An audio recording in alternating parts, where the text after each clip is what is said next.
నమస్కారం ETV news కి స్వాగతం. జమిలి ఎన్నికల దిశగా మరో ముందడుగు పడింది. ఒకే దేశం ఒకే ఎన్నికల బిల్కు కేంద్ర కేబినెట్ ఆమోదం తెలిపింది. ప్రస్తుత శీతాకాల సమావేశాల్లోనే పార్లమెంట్లో ఈ బిల్ ప్రవేశపెట్టే అవకాశం ఉన్నట్టు తెలుస్తోంది. దేశవ్యాప్తంగా ఒకేసారి ఎన్నికల నిర్వహణకు సంబంధించి ఇటీవలే మాజీ రాష్ట్రపతి రామ్నాథ్ కోవింద్ నేతృత్వంలోని కమిటీ రూపొందించిన నివేదికను కేంద్ర కేబినెట్ ఆమోదించింది. జమిలి ఎన్నికల కోసం కొన్ని రాజ్యాంగ సవరణలను కోవింద్ కమిటీ సిఫారసు చేసింది. ఇందుకోసం కనీసం 6 బిల్లులను పార్లమెంట్లో 3/2 మెజారిటీతో ఆమోదించుకోవాల్సిన అవసరం ఉంది. ప్రస్తుతం ఎన్డీఏకు లోక్సభ, రాజ్యసభలో సాధారణ మెజారిటీ మాత్రమే ఉంది. దేశంలో పదే ఎన్నికలు రావటం వల్ల ఎన్నికల ప్రవర్తన నియమావళి కారణంగా అభివృద్ధి పనులకు ఆటంకం కలుగుతోందని మోదీ సర్కార్ భావిస్తోంది. అందుకే దేశంలో లోక్సభ, అసెంబ్లీలకు ఒకేసారి ఎన్నికలు నిర్వహించేలా జమిలి ఎన్నికల అంశాన్ని ముందుకు తెచ్చింది. విపక్షాలు మాత్రం జమిలి ఎన్నికలు అసాధ్యమని చెబుతున్నాయి. ఆ ఆలోచనే అప్రజాస్వామికమని, రాజ్యాంగ విరుద్ధమని విమర్శిస్తున్నాయి. ఈ నేపథ్యంలో ఏకాభిప్రాయం సాధించేందుకు బిల్ను జేపీసీకి సిఫారసు చేయాలని కేంద్రం యోచిస్తున్నట్టు తెలుస్తోంది.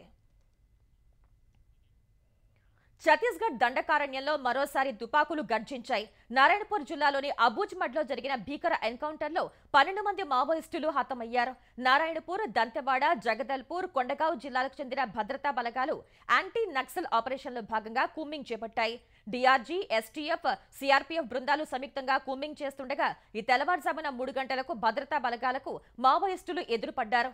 మావోయిస్టులు ఒక్కసారిగా కాల్పులు జరిపారని, అప్రమత్తమైన బలగాలు వెంటనే ఎదురు కాల్పులకు దిగినట్లు ఛత్తీస్గఢ్ పోలీసు అధికారులు తెలిపారు. కొన్ని గంటల పాటు ఎదురు కాల్పుల తర్వాత 12 మంది మావోయిస్టులు మృతి చెందినట్లు అధికార వర్గాలు వెల్లడించాయి. మావోయిస్టుల కోసం గాలింపు ఇంకా కొనసాగుతోందని చెప్పాయి. అసెంబ్లీ నియోజకవర్గానికి ఒక పారిశ్రామిక పార్క్ ఏర్పాటుకు సంబంధించి భూ సమీకరణలో రైతుల్ని భాగస్వాముల్ని చేయాలని సీఎం చంద్రబాబు సూచించారు. కలెక్టర్ల సదస్సులో 2వ రోజు పలు అంశాలపై అధికారులకు దిశానిర్దేశం చేశారు.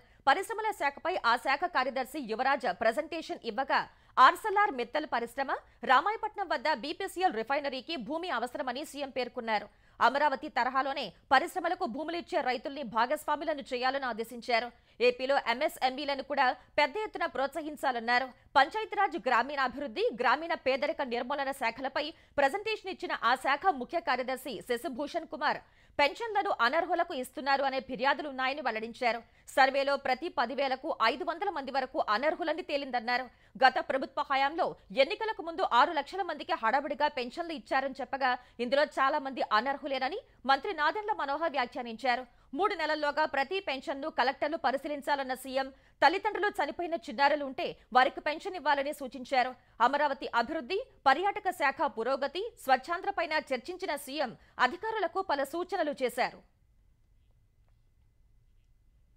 స్పీడ్ ఆఫ్ డూయింగ్ బిజినెస్ లో ఏపీ ఇతర రాష్ట్రాల కంటే ముందుండాలని ఐటీ శాఖ మంత్రి నారా లోకేష్ కలెక్టర్ల సదస్సులో స్పష్టం చేశారు. భారీ పెట్టుబడులు, పరిశ్రమలకు ప్రతిపాదనలు వస్తే వాటిని సచివాలయం స్థాయి నుంచి తాము పర్యవేక్షిస్తుంటామని చెప్పారు. జిల్లాలోని ఎంఎస్ఎంఈ రంగంలో చిన్న పెట్టుబడులు పెట్టడానికి ముందుకు వస్తున్న వారికి అనుమతులు ఇవ్వటంలో ఎలాంటి జాప్యం జరగకూడదని అధికారులకు తేల్చి చెప్పారు. కూటమి ప్రభుత్వం 20 లక్షల ఉద్యోగాల కల్పన లక్ష్యంగా పెట్టుకుందని, ఎంఎస్ఎంఈ రంగంలో 80% ఉద్యోగాలు కల్పించవచ్చని చెప్పారు. కలెక్టర్లు తమ జిల్లాలకు వచ్చే పెట్టుబడుల విషయంలో ఎలాంటి నిర్లక్ష్యం ప్రదర్శించకుండా వేగంగా అనుమతులు వచ్చేలా చూడాలని ఆదేశించారు. ఆంధ్రప్రదేశ్ ప్రజల బలమైన ఆకాంక్షతో ఏర్పడిన కూటమి ప్రభుత్వం మొదటి 6 నెలల్లో ప్రజల ఆశలను, ఆకాంక్షలను తీర్చేందుకు కృషి చేస్తున్నామని ముఖ్యమంత్రి చంద్రబాబు అన్నారు. ఇందుకు మంత్రివర్గ సహచరులు కూడా శ్రమిస్తున్నారని చెప్పారు. ఈ 6 నెలల్లో గాడి తప్పిన వ్యవస్థల్ని సరిదిద్దామని సామాజిక మాధ్యమం ఎక్స్లో చంద్రబాబు పోస్ట్ పెట్టారు. వెంటిలేటర్ పై ఉన్న రాష్ట్రానికి ఆక్సిజన్ ఇచ్చి నిలబెట్టినట్లు వివరించారు. సంక్షేమ పథకాలు, అభివృద్ధి కార్యక్రమాలు, సుపరిపాలనతో, వేగవంతమైన నిర్ణయాలతో ప్రజల నమ్మకాన్ని నిలబెట్టామని తెలిపారు. రాష్ట్రమే ఫస్ట్, ప్రజలే ఫైనల్ అనే నినాదంతో ప్రతిక్షణం ప్రజలకు మంచి చేసేందుకు పనిచేస్తున్నట్లు చెప్పారు. ప్రజల ఆశీస్సులు, భాగస్వామ్యంతో స్వర్ణాంధ్ర 2047 విజన్తో ఏపీని నెంబర్ 1 చేస్తామని ఏపీ విద్యాశాఖ మంత్రి నారా లోకేష్ ఎక్స్లో పోస్ట్ పెట్టారు. ఈ 6 నెలల్లో కూటమి ప్రభుత్వం రాష్ట్ర పునర్నిర్మాణమే లక్ష్యంగా పనిచేస్తోందని తెలిపారు. అటు 6 నెలల కూటమి ప్రభుత్వం హ్యాష్ట్యాగ్ సామాజిక మాధ్యమాల్లో ట్రెండ్ అవగా ఈ సందర్భంగా పెట్టిన హ్యాష్ట్యాగ్ కు అత్యధిక పోస్టులు వచ్చాయి.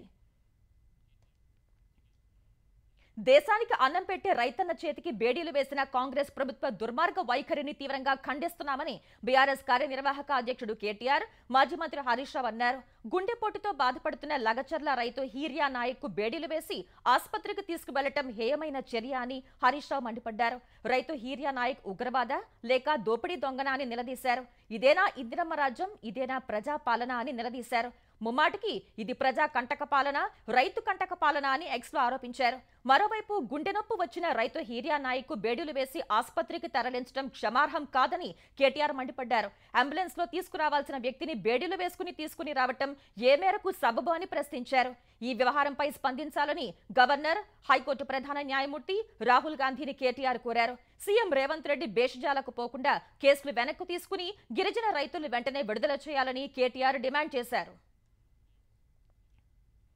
లగచర్ల రైతు హీరియా నాయక్ ను చికిత్స కోసం బేడీలతో సంగారెడ్డి ఆసుపత్రికి తీసుకువెళ్లటంపై ముఖ్యమంత్రి రేవంత్ రెడ్డి తీవ్ర ఆగ్రహం వ్యక్తం చేశారు. హీరియా నాయక్ ఘటనపై అధికారుల్ని ఆరా తీసిన రేవంత్ రెడ్డి రైతుకు బేడీలు వేసి తీసుకువెళ్లాల్సినంత అవసరం ఏమొచ్చిందని మండిపడ్డారు. ఈ ఘటనపై విచారణ జరిపి పూర్తి నివేదిక సమర్పించాలని ఉన్నతాధికారులను ఆదేశించారు. ప్రజాప్రభుత్వం ఇలాంటి చర్యల్ని సహించబోదని హెచ్చరించారు. అటు లగచర్ల ఘటనలో నిందితుడైన హీరియా నాయక్ ఛాతీలో నొప్పి వస్తోందని చెప్పడంతో ఆసుపత్రికి తరలించినట్లు Sangareddy central jail superintendent Santosh Rai చెప్పారు. సంగారెడ్డి ఆసుపత్రికి తరలించి చికిత్స చేయించినట్లు తెలిపారు. హీరియా నాయక్ ను ఇవాళ మరోసారి ఆసుపత్రికి తీసుకువెళ్లగా ఆయన ఆరోగ్యం నిలకడగానే ఉన్నా హార్ట్ బీట్ తక్కువ ఉందని సంగారెడ్డి ఆసుపత్రి సూపరింటెండెంట్ అనిల్ కుమార్ తెలిపారు. అనంతరం హీరియా నాయక్ ను నిమ్స్ ఆసుపత్రికి తరలించి చికిత్స చేస్తున్నారు.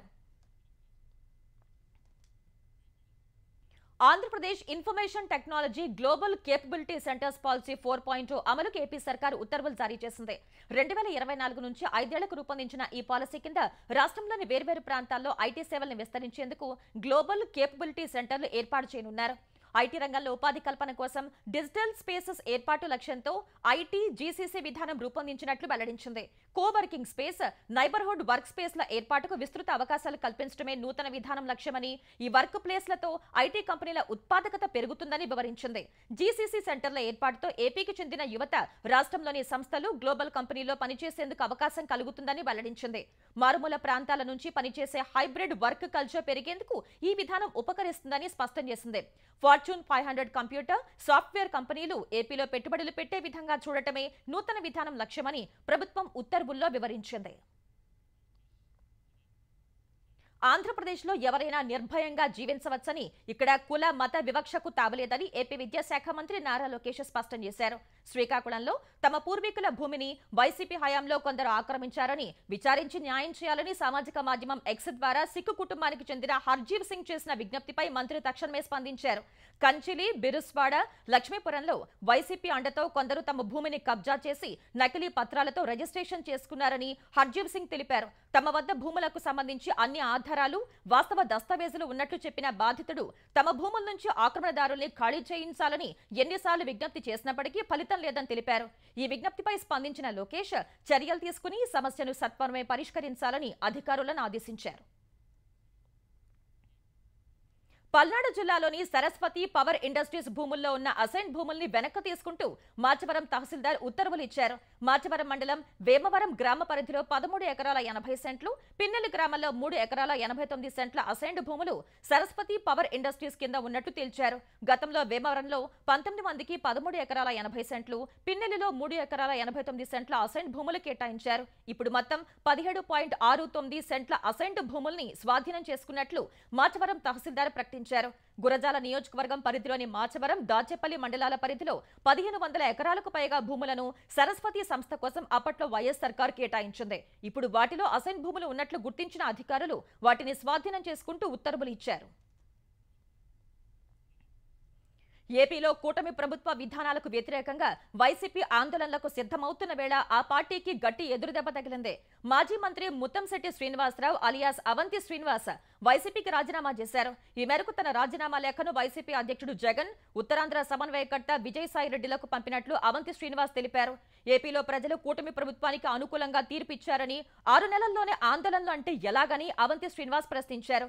ప్రజా తీర్పును గౌరవించాల్సిన అవసరం ప్రతిపక్షానికి ఉందని చెప్పారు.